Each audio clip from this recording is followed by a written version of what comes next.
This is the story of the day Pedro Fernandez's entire universe shattered into a million pieces, the tragic unraveling of a Mexican icon, a legendary singer and actor who defined pop culture for decades. But this nightmare didn't just start when the headlines hit the press. The roots of this scandal go way deeper than anyone realized. If you really want to grasp the sheer agony that would eventually scar him for life, we have to dig into the past. We need to take a trip down memory lane, back to a time when stardom felt like a blessing rather than a heavy burden, and his life looked like the ultimate Latin American success story. He had it all: massive global hits, international acclaim, and a marriage that the public viewed as rock-solid traditional and completely bulletproof. Pedro was never one to air his dirty laundry. He was notoriously private, keeping the door to his personal life firmly shut against prying eyes.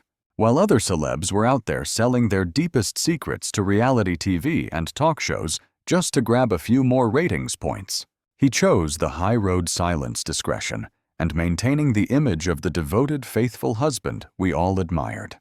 But behind closed doors, away from the flashing cameras, that picture-perfect marriage was already starting to fracture in ways nobody could see. Tiny resentments were piling up with every sold-out tour, every long month away from home, and every nasty rumor swirling around the industry. Let's call his wife Maria. For this story, we want to protect the privacy of those who never asked to be dragged into this chaotic media circus. She had been his rock long before the platinum records and sold-out arenas, standing by his side when he was nobody. She met Pedro when he was just a kid with a guitar and massive dreams, with zero guarantee that those fantasies would ever come true. She was his sanctuary, his very first fan, and the fuel behind his fire. But sadly, fame and the passage of time don't always make a bond stronger. Sometimes they chip away at the foundation until you look in the mirror and don't even recognize what you've become. For years, Pedro was torn, living a double life between two incredibly demanding mistresses. There was the entertainment industry, demanding his soul with endless tours, red carpet interviews, live gigs, and grueling soap opera filming schedules. And then there was his family life, which was slowly suffocating under the heavy weight of emotional distance and time apart. Maria, used to the lonely nights that come with marrying a superstar, held on with patience and devotion. At first, but the human heart can't stay frozen forever. The first red flag wasn't a screaming match, a thrown vase, or a dramatic, tearful confession. What really triggered Pedro's radar, the first spark of suspicion, was actually the silence. It was a weird, heavy tension that took over the house during one of his rare weeks off. Maria wouldn't even look him in the eye. She was answering in one-word sentences, acting totally checked out. This wasn't the same woman he'd kissed goodbye months earlier before his South American tour. Pedro, who has always been a sensitive soul, but trained to bottle up his feelings for the sake of the show, tried to brush it off initially. He tried to convince himself that she was just exhausted, maybe burnt out from the daily grind. Or maybe she was stressed about family drama. But deep down, that gut instinct, the one that never lies, started screaming that something was wrong. That is the moment he decided to stop ignoring the signs and start paying very close attention to what was happening in his own home. He started noticing the subtle shifts, phone calls that mysteriously ended the second he walked into the room, text messages wiped clean with lightning speed, and quick trips to the grocery store that somehow turned into hours-long disappearances. But above all, it was that look on Maria's face, an expression he hadn't seen directed at him in years. It was that giddy, nervous energy of someone caught up in a new thrill, harboring a secret that made her feel alive again. The unexpected friend. If Pedro had ever guessed his wife might be looking elsewhere, he never in a million years would have predicted who the other man was. In the showbiz world, jealousy is standard. You worry about the co-stars, the backup dancers, the musicians, the slick producers. But Maria never cared about the glitter and glam. Her world was their home, their sanctuary, and their tight-knit circle of lifelong friends. That is exactly why, when the ugly truth finally surfaced, the betrayal hit him with the devastating force of a freight train. The man Maria was stepping out with wasn't some random stranger, nor was he a famous rival from the charts. It was so much worse. It was a knife in the back, twisted by the closest hand imaginable. It was Pedro Fernandez's best friend. The guy he'd welcomed into his home for decades, the man he treated like a brother who watched his daughters grow up. They had shared toast secrets, life goals, and dreams. This was a man who owed him loyalty, a man who should have never ever crossed that sacred line. The night everything came crashing down. Well, betrayal never knocks politely on the front door. It kicks the door down like a hurricane, destroying absolutely everything in its wake without mercy. For Pedro, that evening is burned into his brain with painful clarity, a scar that will never fully fade. He was just sitting there going over music charts for a new project when he noticed Maria had left her phone sitting right there on the kitchen island. Something she never did. She was glued to that device lately. He stared at it for a second, hesitating, feeling a pit form in his stomach. He fought the urge. He wrestled with his conscience because he wasn't the jealous, controlling type. He had never snooped through her privacy before. The crushing weight of the silence, those shifting eyes avoiding his gaze, and the unexplained disappearances. It all just became too heavy to ignore. Then, the moment that changed everything arrived. The phone screen lit up, displaying an incoming notification from a name that was far too familiar, his own best friend. The preview text was a dagger to the heart. "I can't get you out of my head. Thanks for this afternoon. I hope we can do it again very soon." For a terrifying second, Pedro's heart completely ceased to beat. It felt as though the solid ground beneath him had suddenly crumbled into an endless abyss. The rushing sound of his own blood pounded against his eardrums like a distant, chaotic war drum. Every fiber of his being screamed in denial, refusing to believe what his eyes were seeing. His brain scrambled desperately for a logical explanation, grasping at straws. Maybe it was just a terrible misunderstanding. Perhaps it was something completely innocent that looked wrong out of context. But then the second notification popped up, shattering any hope of innocence. "He doesn't suspect a thing. You are the best part of my days. I miss you already." That was the precise moment when something vital inside of Pedro simply withered and died. The inevitable showdown happened the second Maria walked into the kitchen and locked eyes with Pedro, who was still clutching the phone. She knew instantly that her secrets had nowhere left to hide. At first, she tried to spin the narrative, stammering out incoherent excuses about how it was all a big misunderstanding, claiming they were old jokes or taken completely out of context. But Pedro, standing there, utterly broken and wounded in a way he had never imagined possible, could only manage to choke out a single devastating question. "How long has this been going on?" The heavy silence that followed was the most brutal confession she could have possibly given him. Maria lowered her gaze to the floor as two solitary tears traced a path down her cheeks, and in that simple gesture, Pedro received the gut-wrenching confirmation he had been dreading. It had been going on long enough to completely destroy him. Surprisingly, the argument that ensued wasn't filled with physical rage or violence. There were no screaming matches, no flying insults, and no slamming doors. In many ways, what happened was far worse than a chaotic fight. It was a painfully quiet dismantling of their life, filled with soft-spoken words that cut deeper than any knife. Endless reproaches and hollow explanations that would never be enough to fix the damage. Pedro was desperate to understand the mechanics of this disaster. He needed to know exactly when he lost the love of his life, and how he had been blind enough to let his best friend stab him in the back so viciously. But as usually happens in these tragic scandals, there were no answers that could satisfy the pain, because there never are. The emotional freefall had begun. That dreadful night marked the beginning of a total personal collapse. Pedro, a man accustomed to shining brightly under the stage lights, suddenly saw himself in a new, terrifying way, completely vulnerable, shattered into pieces, and profoundly alone. The unwavering trust he had placed in the two most significant people in his world had evaporated into thin air in a matter of mere minutes.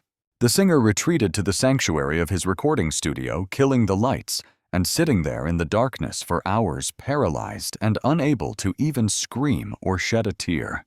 The sheer magnitude of the betrayal left him completely catatonic, sinking him deeply into a dark, emotional state that was entirely foreign to him, something he had never experienced in all his years. He couldn't stop his mind from replaying every single memory on a loop, every birthday party, every family dinner, and every casual outing where the three of them had shared moments that seemed so innocent at the time.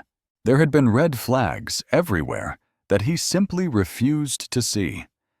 There were subtle glances exchanged between them whenever he was looking the other way. Had it been going on for months, years, every question that popped into his head felt like a fresh dagger twisting in his chest. This was truly the beginning of the end. The days that followed were a living hell, and inevitably the media began to sniff around, suspecting that trouble was brewing in paradise. Pedro started canceling major commitments, dodging interview requests, and turning down lucrative projects. The press quickly noted that he looked exhausted, distant, and completely checked out.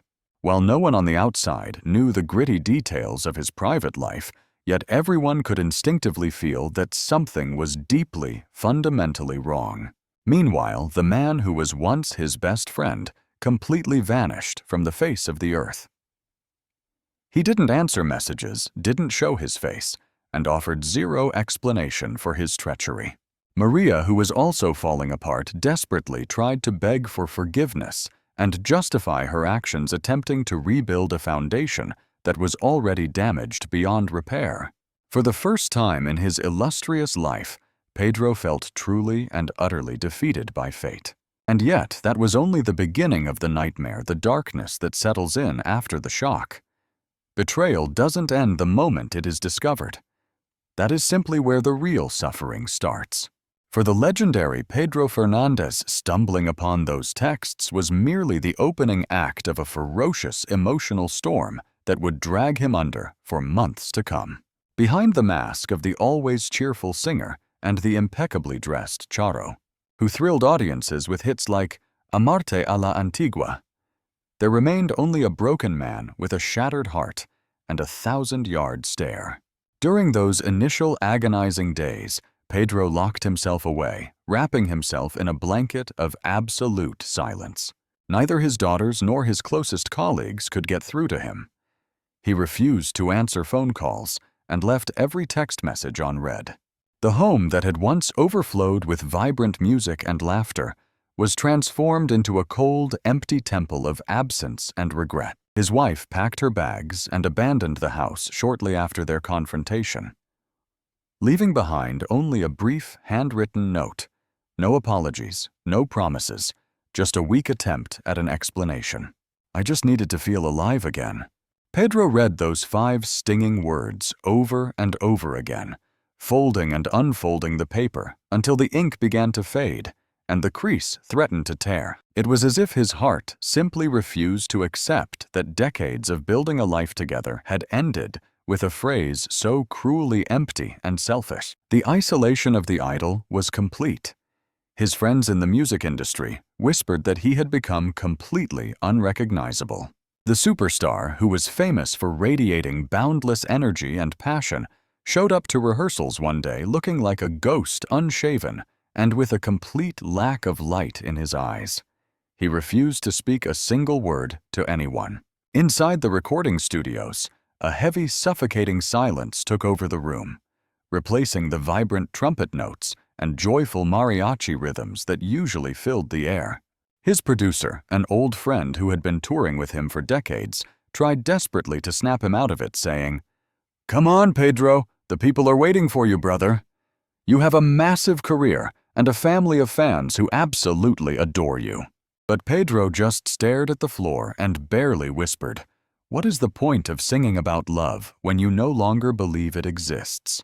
That single heartbreaking comment was enough for everyone in the room to realize that this wound was far deeper and darker than anyone had anticipated. As the weeks dragged on, Pedro went completely off the grid. He canceled sold-out concerts, turned down every interview request, and indefinitely postponed the recording sessions for his new album.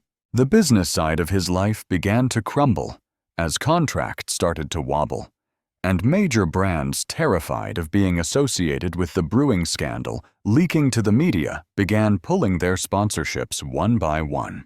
The national idol was in a terrifying freefall, spiraling downward, not because he lacked talent, but because he had taken an emotional hit that no amount of success could fix. He was suffering from a broken spirit that no song in his repertoire could ever hope to heal.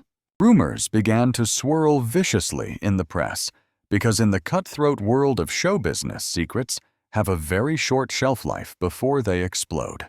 It only took one grainy out-of-focus photo taken by a paparazzi lurking near his residence to set the gossip programs on fire with wild speculation.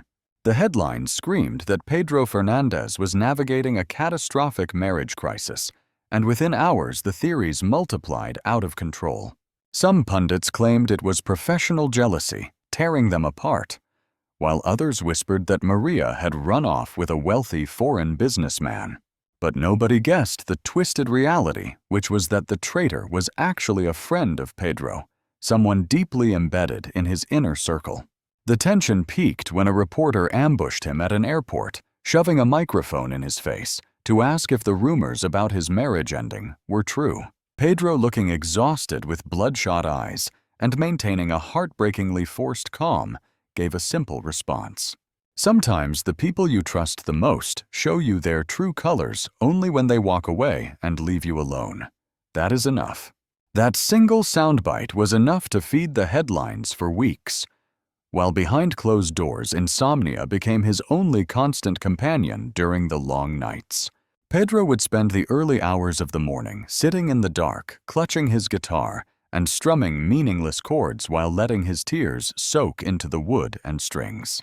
Years later, in a raw and honest interview, he finally confessed, "There is no silence louder or worse than that of an empty house. It hits you hardest when you realize that your partner is gone, not because death took them, but because they made a choice to leave." Every square inch of the mansion became a torture device. Her coffee mug, the lingering scent of her perfume, and the family portraits in the hallway were simply too painful to look at. One night, unable to take it anymore, he threw a few belongings into a bag. He left without a plan, driving for hours down deserted highways, with no destination, desperately trying to outrun his own misery. During that solitary drive, a hard truth settled in. He realized he hadn't just lost his wife, but he had also lost his ability to trust other human beings. That specific kind of double betrayal, losing your romantic partner and your brother-in-arms, simultaneously leaves the kind of scars that never truly close up. The friend turned into an enemy, and eventually the investigative journalists dug up the name of the man involved in the affair. He turned out to be a high-profile entertainment mogul, a partner in several of Pedro's projects, and someone who had shared the stage with him at countless private parties. Old photographs resurfaced, showing the two men laughing, hugging, and toasting to their brotherhood images that now looked like a sick joke. Those pictures transformed into a media nightmare for the singer, and Pedro refused to even let the man's name cross his lips in public. In a private conversation that was leaked to the press, he was heard saying, "I do not deserve to dirty my voice by speaking his name."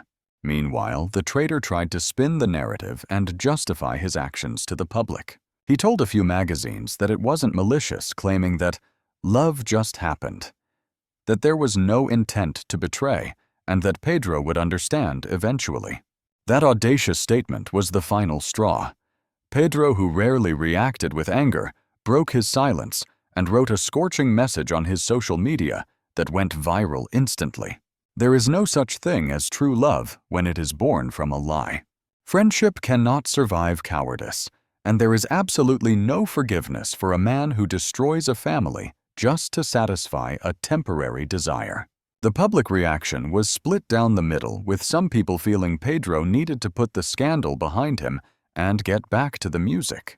But the majority defended him, recognizing he was the victim of one of the cruelest backstabbings in the history of Mexican showbiz, and the stress began to take a toll on his health.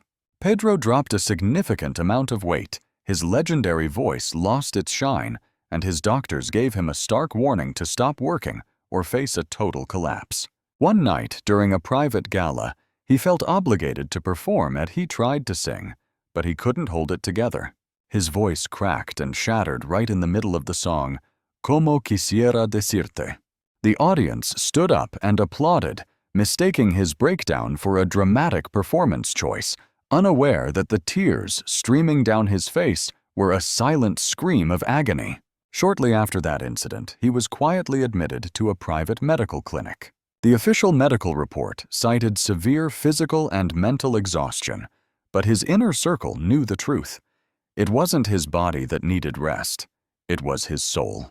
The superstar who used to pack stadiums with thousands of screaming fans was now sitting alone in a sterile white room, wondering how on earth he was going to rebuild his life. The letter that never made it to the mailbox. During those lonely days of lockdown, Pedro sat down and penned a raw emotional note to Maria. He never actually sent it, though. Instead, he tucked it away inside the pages of an old, worn-out journal. In those lines, he confessed that his heart still beat for her, even though his head knew forgiveness was completely off the table. The letter read, "You were my everything, the Alpha and the Omega. You gave me melodies, our children, and a history that stings like hell just to think about right now. I don't hold any hate in my heart for you. I just hope that one day you truly grasp the sheer size of the empty space you ripped into my life." Years down the line, those ink-stained pages would fuel one of his most gut-wrenching tracks, and the fans had no clue they were listening to his real-life diary. The lingering echo of betrayal. When he finally walked out of that clinic, Pedro wasn't the same guy who went in. He carried a look of quiet tragedy, like a man who had lost his religion, but somehow managed to keep his self-respect intact. The paparazzi were swarming him, desperate for a soundbite, but he shut them down with one heavy line. "Some scars you don't get over. You just figure out how to walk with the limp." He eased his way back into the grind, but the vibe was totally different. Nothing felt the same anymore. Up on stage, every single lyric felt like a mirror reflecting his own messy drama. The crowd could hear a new kind of grit in his voice, a heaviness that wasn't there before. Beneath the superstar exterior was a guy who had hit rock bottom and was miraculously still standing. The tabloids kept spinning wild theories and rumors, but Pedro took the high road and stayed silent.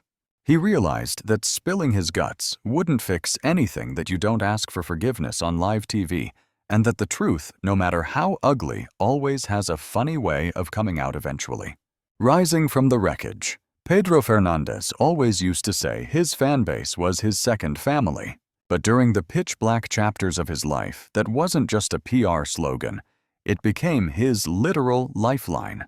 When his marriage and his best friendship crumbled into dust, the faceless applause of thousands was the only thing reminding him that he still mattered. After months of radio silence, sleepless nights, and days where picking up a guitar felt like lifting a boulder, a spark finally began to return. It didn't happen all at once. It was slow, like a shy gray dawn breaking after a hurricane had leveled the town. Pedro discovered that the music, the very thing that pulled him out of the slums years ago, was the only parachute he had left to stop his emotional freefall. The return to the booth. The day he finally walked back into the recording studio.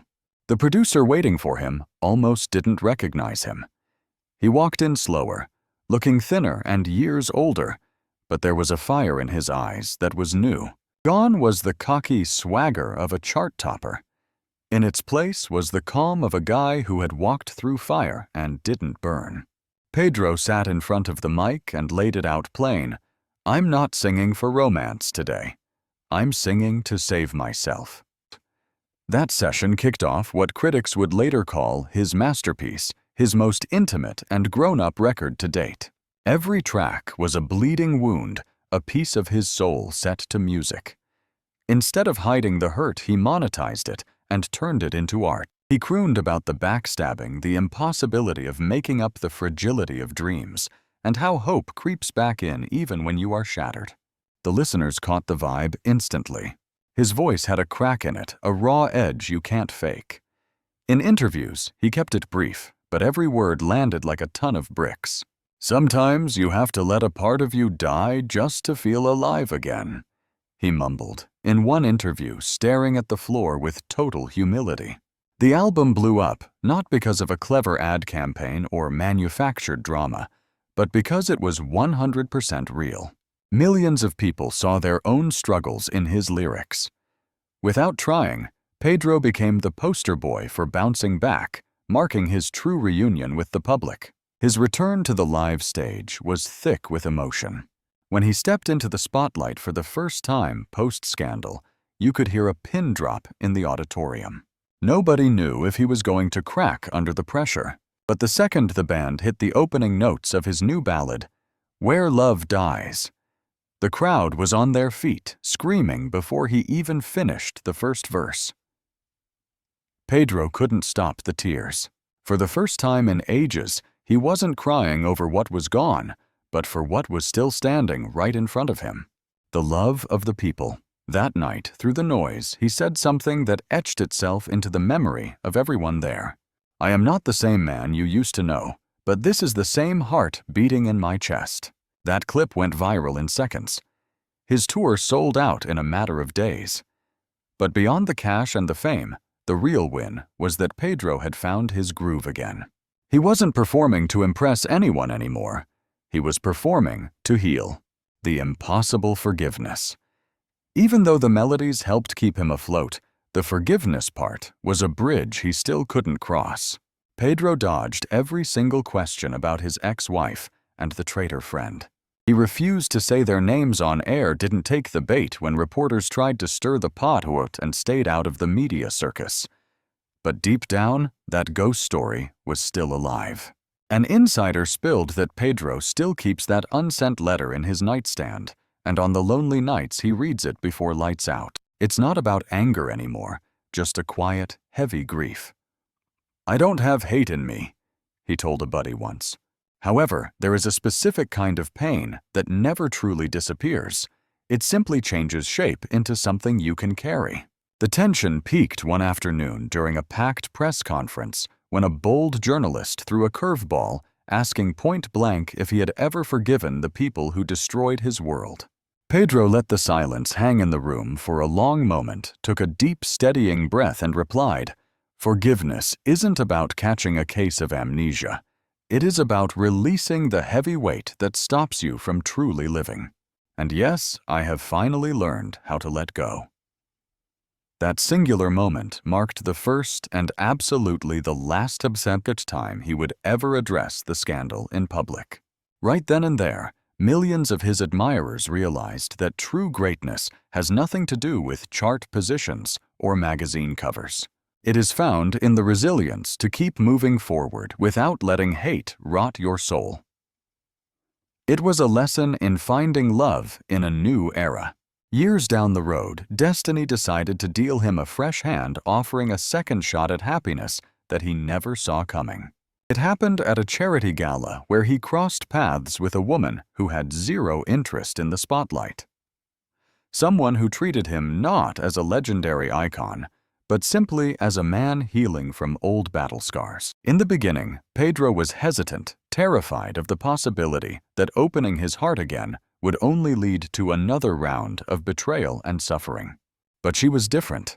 She didn't want the fame, the empty promises, or songs written about her. She just wanted him. Slowly but surely, genuine laughter found its way back into his daily routine. He started finding joy in the mundane luxury of a normal life, like cooking dinner, taking walks without paparazzi lurking in the bushes, and just watching the sunset in total peace. When the tabloids inevitably caught wind of his new romance, Pedro didn't deny it, but he refused to parade her around, simply stating, "I have learned that the most precious love isn't meant to be performed for the cameras. It is meant to be lived quietly, almost like a silent prayer." That phase signaled the complete spiritual rebirth of the man we thought we knew. The reckless youth was gone, as was the broken victim. In their place stood a man who understood the immense value of solitude, forgiveness, and tranquility.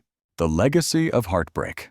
The saga of Pedro Fernández moved far beyond the headlines of scandal and betrayal, evolving into a universal masterclass on human resilience and strength.